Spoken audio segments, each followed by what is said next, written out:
नमस्ते गाइस, जय हिंद। क्या हाल है? सब सही चल रहा है? आज हम बात करेंगे लॉजिस्टिक्स सेक्टर ऑफ इंडिया के बारे में एंड 2021 में इसका क्या फ्यूचर है।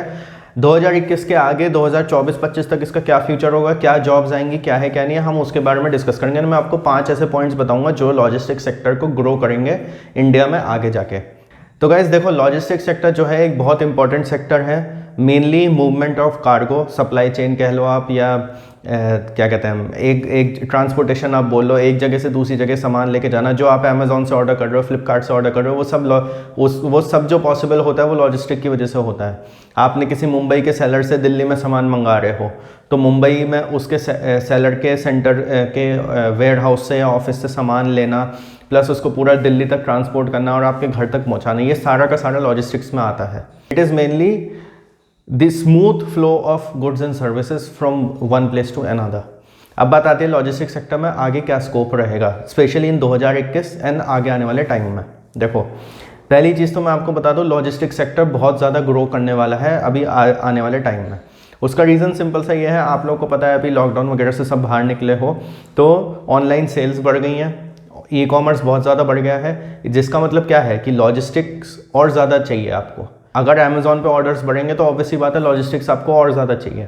अगर फ्लिपकार्ट पे ऑर्डर्स बढ़ेंगे और ज़्यादा ई कॉमर्स वेबसाइट्स आएंगे तो ऑब्वियसली बात है आपको लॉजिस्टिक सेक्टर भी बहुत स्ट्रॉन्ग चाहिए।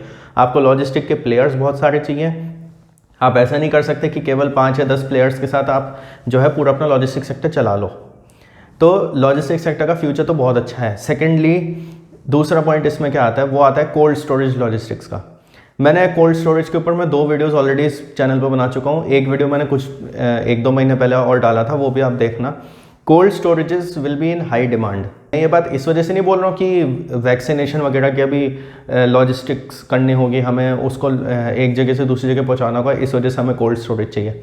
हमें फ्रूट्स एंड वेजिटेबल्स के लिए भी चाहिए, हमें फ्रोज़न आइटम्स के लिए चाहिए, हमें प्रोसेस फूड्स के लिए चाहिए, मिल्क प्रोडक्ट्स हो गए, डेयरी प्रोडक्ट्स हो गए, बहुत सारी चीज़ें जिसके लिए हमें कोल्ड स्टोरेज चाहिएगा। तो कोल्ड स्टोरेज एक ऐसी चीज़ है, अगर आपको लॉजिस्टिक सेक्टर में जाना चाहते हो, आप अगर आप ये वीडियो देख रहे हो तो आई एम श्योर या तो आप लॉजिस्टिक सेक्टर में के बारे में जानना चाहते हो, या लॉजिस्टिक सेक्टर का फ्यूचर जानना चाहते हो, या उसमें काम करते हो, या फिर उसका बिजनेस स्टार्ट करना चाहते हो। तो cold storages will be in high demand, in high focus. Logistic sector no doubt उसकी डिमांड बढ़ेगी because of Amazon, Flipkart and other e commerce websites and courier services, but cold storage बहुत ज़्यादा demand में रहेगा। And अगर आपको नया काम शुरू करना है या नई कंपनी ज्वाइन करनी है तो कोशिश करो कोल्ड स्टोरेज वाली कंपनीज़ में जाने की, बिकॉज उनकी ग्रोथ बहुत ज़्यादा होने वाली है। कोल्ड स्टोरेजेस की इंडिया में बहुत कमी है, कोल्ड स्टोरेज लॉजिस्टिक्स की और ज़्यादा कमी है। तीसरा पॉइंट आता है हाईवेज एंड रोड्स। देखो, ऐसा है 2024-25 तक जो है लगभग 8000 किलोमीटर के हाईवेज वगैरह बन जाएंगे इंडिया में। इसमें बहुत सारे हैं, इसमें दिल्ली मुंबई वाला है, दिल्ली कटरा वाला है, एंड प्लस मुंबई हैदराबाद भी है, और आपका बेंगलोर चेन्नई है, कानपुर लखनऊ है, एक पूर्वांचल एक्सप्रेसवे है, गंगा एक्सप्रेसवे है यूपी में। ये सारे बहुत सारे एक्सप्रेसवेज हैं जो बन के तैयार हो जाएंगे 2025 तक। और जब ये सारे बन के तैयार हो जाएंगे तो आप ये सोच लो कि कितना स्मूथ फ्लो ऑफ लॉजिस्टिक्स होगा। To give you an example, अभी दिल्ली मुंबई एक्सप्रेसवे जो बन रहा है ये 2022 एंड तक चालू हो जाएगा। ये 1250 किलोमीटर का एक्सप्रेसवे है। अब मान लीजिए मैं एक लॉजिस्टिक बिजनेस में काम करता हूँ, ठीक है, मेरा सामान दिल्ली से मुंबई जाता है बाय रोड। आज की डेट में अगर बाय रोड मेरा सामान दिल्ली टू मुंबई जा रहा है, ठीक है, तो ऑब्वियसली बात है मैं कोई जो प्राइवेट गाड़ी होती है उसमें तो ले जाऊंगा नहीं, मैं ऑब्वियसली बात है ट्रक्स होंगे, एंड ट्रक्स की स्पीड कैसी होती है वो आपको भी पता है। तो आज की डेट में मेरे को लगभग 40 to 50 आवर्स लगेंगे दिल्ली से मुंबई पहुंचने में, ट्रक से सामान ले जाने में। ये एक्सप्रेसवे बनने के बाद आपका टाइम बिल्कुल हाफ हो जाएगा। आपका टाइम जो 40 से 50 घंटे आपको लग रहे थे वो आपको 24 घंटे लगेंगे, या फिर ज़्यादा से ज़्यादा 22-23 घंटे लगेंगे, दैट्स इट। आप बहुत आराम से अपना टाइम आधा कर लोगे। मतलब जितने टाइम में आपका दिल्ली टू मुंबई सामान जा रहा था उतने टाइम में आप दिल्ली टू मुंबई और फिर मुंबई से दिल्ली भी आप आ जाओगे, आप पूरा राउंड ट्रिप कर लोगे। और अगर आपका टाइम हाफ हो रहा है तो आपकी रेवेन्यू डबल हो जाएगी। अगर आप एक महीने में 10 ट्रिप्स लगा रहे हो दिल्ली टू मुंबई, तो आप 10 की जगह 20 ट्रिप्स लगाओगे, and that means additional revenue. उसका मतलब क्या है कि आपकी और ग्रोथ होगी, आप और लॉजिस्टिक्स वगैरह ले जा सकते हो। ये तो केवल दिल्ली मुंबई एक्सप्रेसवे है। अमृतसर जामनगर एक्सप्रेसवे एक बन रहा है, एक आपका उसके अलावा यूपी में बन रहे हैं, वो साउथ इंडिया में चेन्नई, हैदराबाद, कन्याकुमारी साइड भी बन रहा है। ये जो सारे एक्सप्रेसवेज होते हैं, ये सबसे ज़्यादा इनका रिक्वायरमेंट यही होता है कि एक तो स्मूथ फ्लो ऑफ ट्रैफिक। ये टूरिज्म में तो हेल्प करेंगे ही, ऑब्वियसली बात है। टूरिज्म के अलावा ये लॉजिस्टिक्स में भी बहुत ज़्यादा हेल्प करते हैं। एंड देखो, अगर आप आज मुंबई से कोई चीज़ अमेज़ोन से मंगा रहे हो जो बाय रोड आती है, अगर वो आज 4 दिन में आ रही है तो वो आपके पास 2 दिन में आएगी फिर। And that means a lot of savings, a lot of revenue for logistic companies. Logistic companies को उससे बहुत फ़ायदा होता है अगर उनका टाइम आधा हो जाए। वो आपको पता है, लॉजिस्टिक कंपनीज एक एक मिनट भी अगर उनको बचाना हो ना, वो उनके लिए बहुत ज़्यादा प्रायोरिटी रहती है। उनको पता है कि अगर हम हर ट्रिप पे 10-10 मिनट भी अगर बचा पा रहे हैं ना, तो रोज़ के अगर हमने मान लीजिए 5 ट्रिप्स करते हैं, रोज़ 5 या 6 ट्रिप्स करते हैं, रोज़ के अगर हम 1 घंटा भी बचा रहे हैं तो 1 साल में कितना हो जाता है वो। तो ये चीज़ें लॉजिस्टिक कंपनीज के दिमाग में चलती हैं। एंड अगर आपका टाइम बिल्कुल ही हाफ हो रहा है दिल्ली टू मुंबई, और बीच में आपके राजस्थान भी आएगा, गुजरात भी आएगा, एंड मध्य प्रदेश वगैरह होते हुए जाएगा वो एक्सप्रेसवे, तो आपका इन तीनों चारों जो स्टेट्स हैं, इन सब में भी जो आपका ट्रांजिट होगा, जो लॉजिस्टिक्स होगी, जो ट्रांसपोर्टेशन होगा, वो उसका टाइम आधा हो जाएगा। तो ये कितना फ़ायदा होगा, आप ये चीज़ सोचो। केवल ये मैं एक एक्सप्रेसवे की बात कर रहा हूँ, और जो एक्सप्रेसवेज होंगे उनसे तो और ज़्यादा फ़ायदा होगा। तो पूरे इंडिया में जो लॉजिस्टिक सेक्टर है उसको बहुत ज़्यादा बूस्ट मिलेगा इससे। चौथी चीज़ आती है डेडिकेटेड फ्रेट कॉरिडोर्स। अब जैसे दिल्ली मुंबई एक्सप्रेसवे बन रहा है, वैसे Delhi to Mumbai dedicated freight corridor बन रहा है। ये क्या है, एलिवेटेड एंड ग्राउंड लेवल पे जो है एक वो बन रही है, रेल लाइन बन रही है, एक जाने की एक आने की। एंड ये है only dedicated for freight trains, और इसमें डबल डेकर फ्रेट ट्रेन चलेगी एट 100 किलोमीटर्स पर आवर, और ये 1500 किलोमीटर लंबा होगा दिल्ली टू मुंबई। आपको पता है गुड्स ट्रेन की स्पीड क्या होती है, बट अब मैं आपको कहूँ कि भाई गुड्स ट्रेन भी 100 किलोमीटर पर आवर पे जाएगी दिल्ली टू मुंबई, वो भी डबल डेकर। एक तो डबल कार्गो प्लस आपका 100 किलोमीटर पर आवर की speed, and that is almost 3 to 4 times जो आज की डेट में जो स्पीड है।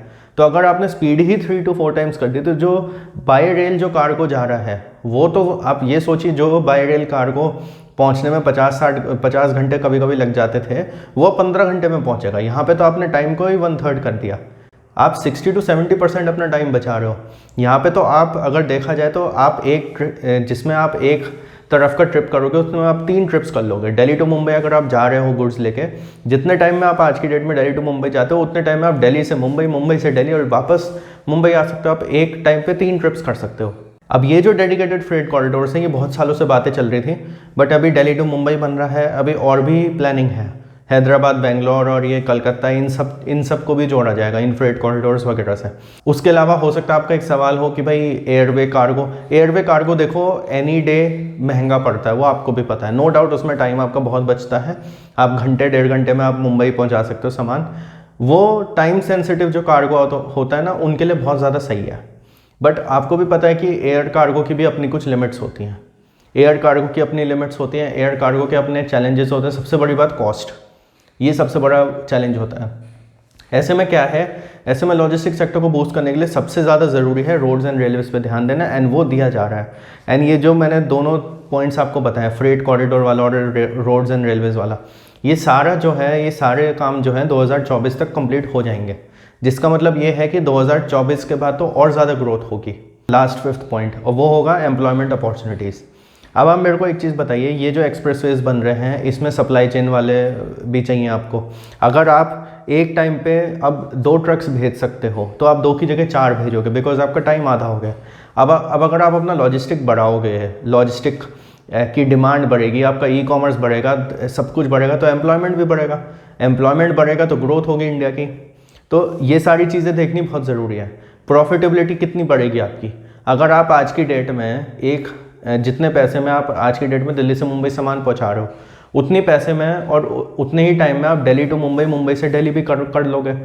फ्यूल कॉस्ट नो डाउट एक इशू रहता है थोड़ा सा, बट द थिंग इज़ कि अब जैसे दिल्ली मुंबई एक्सप्रेसवे है, अब अगर आप एक 8 लेन एक्सप्रेसवे पे 1200 किलोमीटर जा रहे हो, वो ज़्यादा फ्यूल खाएगा, या फिर आप किसी 4 लेन या 6 लेन रोड पे जा रहे हो जो 24 घंटे ले रही है आपकी, और इधर उधर से होते हुए मुंबई जा रही है, वो ज़्यादा फ्यूल लेगा।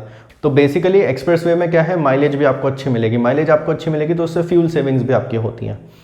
रेलवेज जो ये होगा फ्रेट कॉरिडोर्स, इससे आपकी कितनी सेविंग्स होगी। तो प्रॉफिटेबिलिटी बढ़ेगी तो एम्प्लॉयमेंट बढ़ेगा, आप और ज़्यादा लोगों को एम्प्लॉय कर सकते हैं, आप और ज़्यादा सर्विसेज वगैरह दे सकते हैं।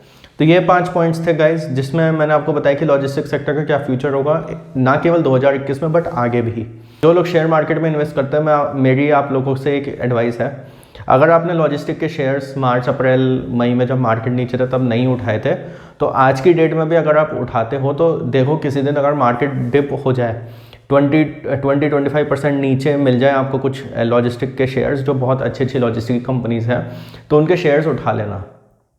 अगर आप साल भर तक भी रखते हो तो भी आपको 15-20% का रिटर्न बहुत आराम से मिलेगा। एंड आपको भी पता है एफडी में डालोगे तो 6-7% मिलेगा, वो भी कुछ सिलेक्टेड बैंक्स में। बट अगर आप इन लॉजिस्टिक कंपनीज में डालोगे तो आई एम डैम श्योर आपको 15-20% बहुत आराम से मिलेगा, मिनिमम रिटर्न मैं आपको बता रहा हूँ। आपको लॉजिस्टिक सेक्टर के बारे में और कुछ ऐड करना हो, या आप खुद लॉजिस्टिक सेक्टर में काम करते हो और आपको अपने कुछ इनपुट्स देने हो, तो प्लीज़ कमेंट करना। Like this video, share this with all your friends, and thank you for watching the video.